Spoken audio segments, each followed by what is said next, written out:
Hello students, welcome back to my channel again. Today we are going to learn class 12's probability chapters, multiplication theorem on probability, and this is the 7th session of the chapter probability. So let's start with the video. Multiplication theorem on probability, what it is. This is like this. What means we will be actually finding multiplication theorem. So for that, from conditional probability we all know that P of E on F equals to P of E intersection F divided by P of F, where P of F not equals to 0. Then we can write down P of E intersection F equals to, just cross multiply it, P of E on F into P of F. I'm just writing P of F first and then this one. So it will be P of F into P of E on F.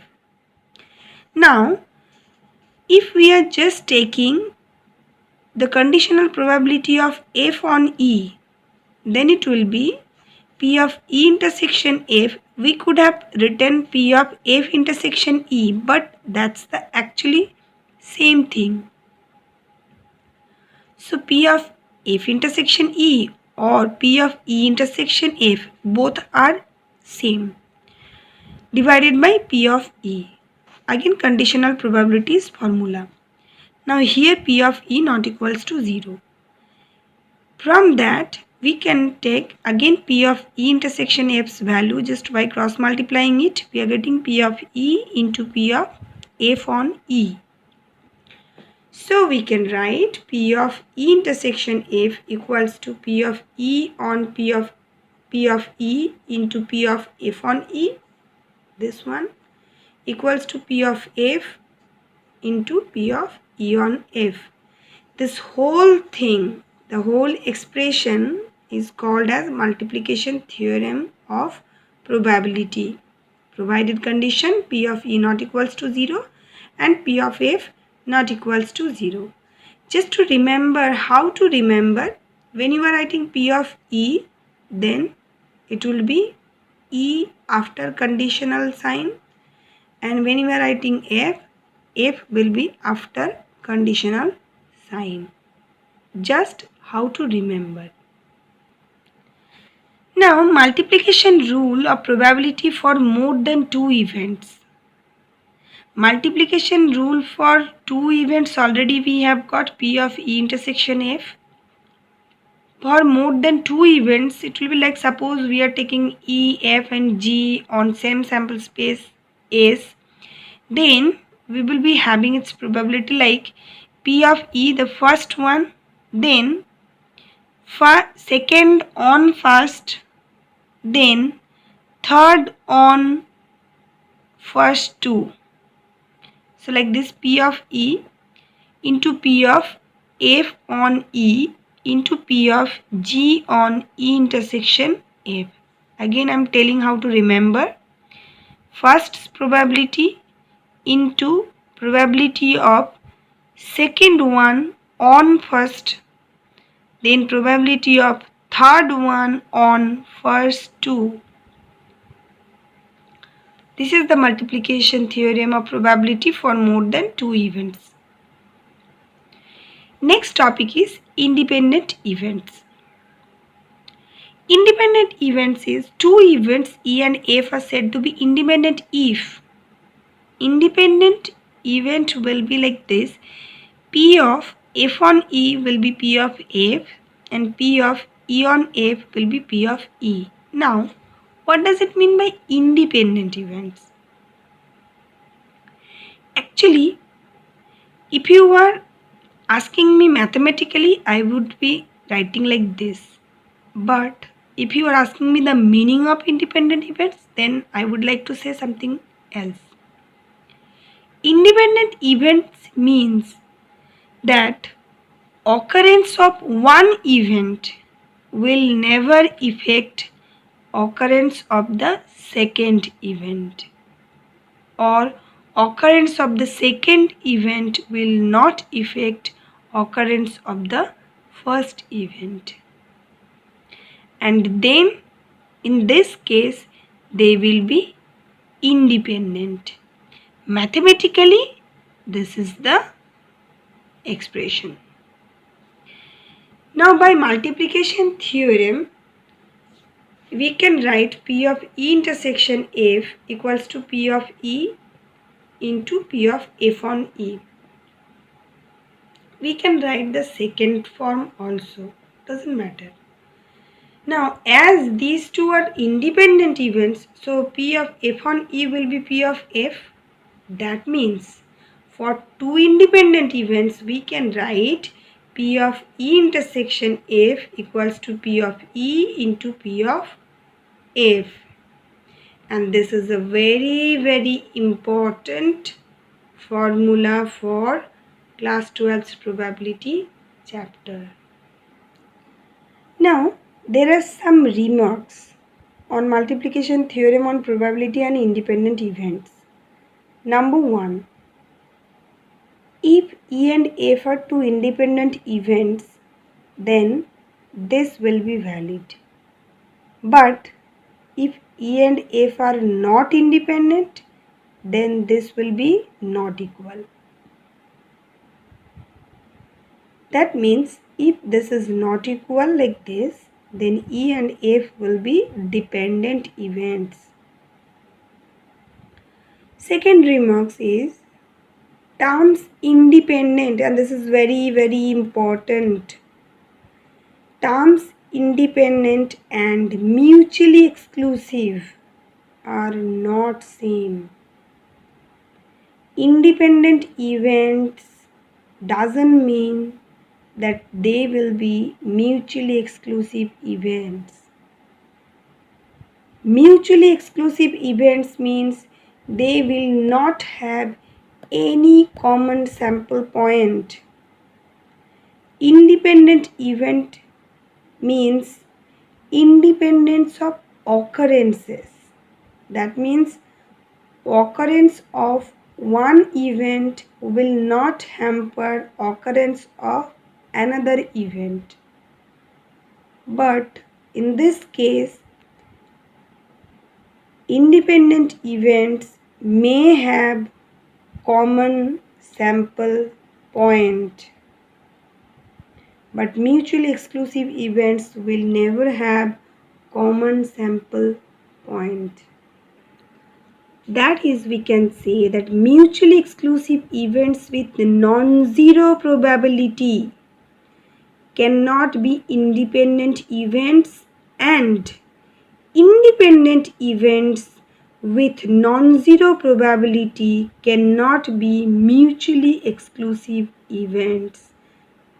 Just listen minutely. Non-zero probability, that means they will not be phi, because phi is the trivial case. Now three events, this is the number 3 remark.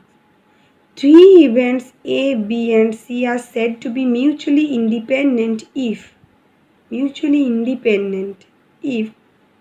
P of A intersection B equals to P of A into P of B, and for other two pairs also the same thing,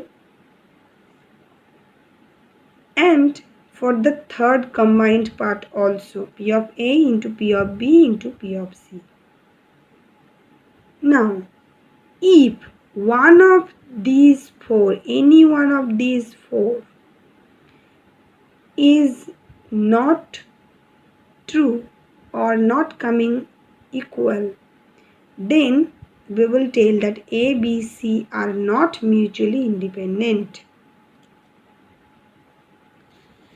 Now there are two very important results that must be done before going to its applications, and that first result is prove that if E and F are independent events, then so are the events E and F dash or E and F prime.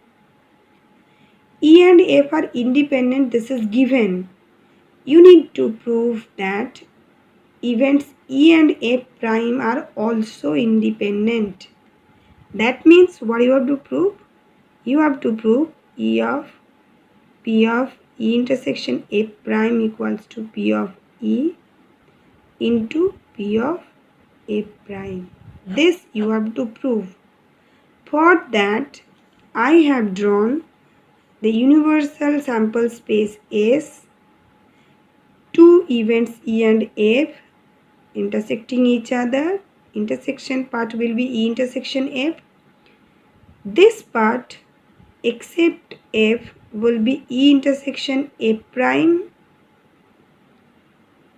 and this part will be E prime intersection F, and the blank space means out of both the sets, both the events, empty space will be empty means they have points E dash intersection F dash.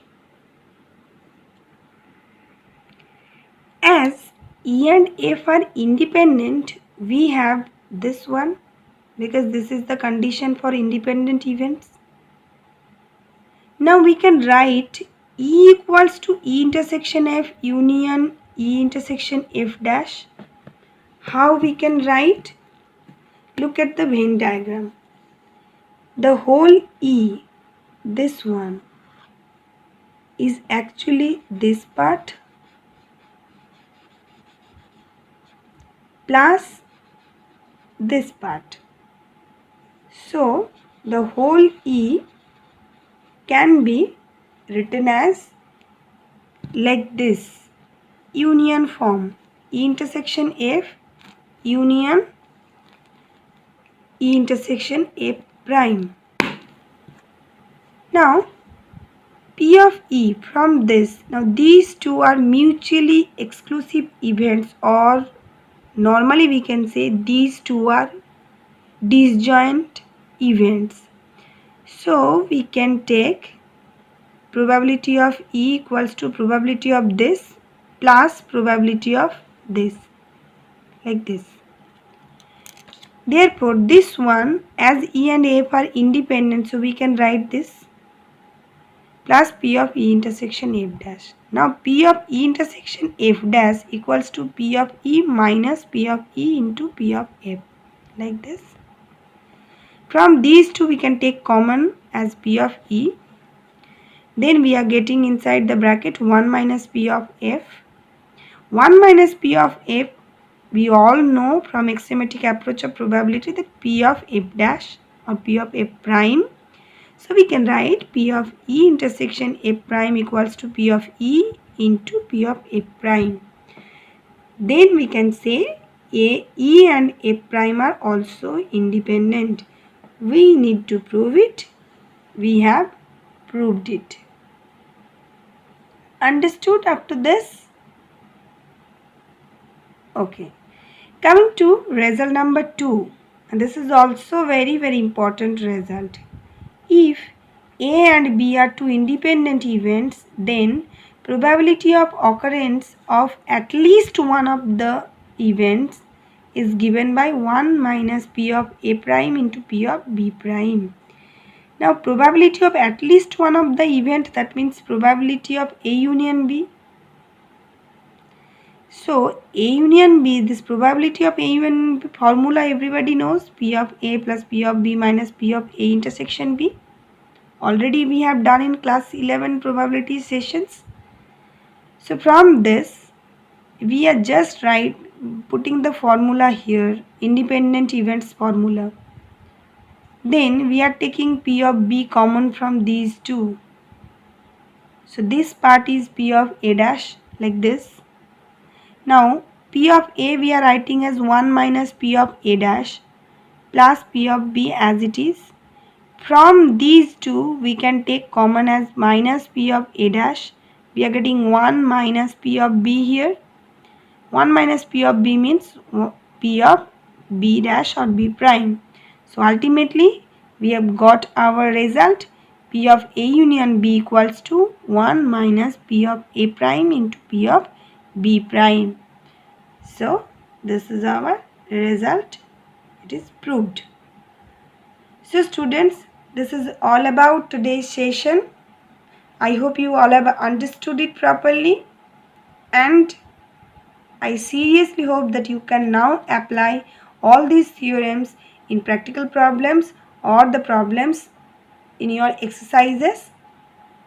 So, depending on this exercise 13.2, all questions will be your homework for this session. So, you continue doing your homework. Till then, bye bye and thank you.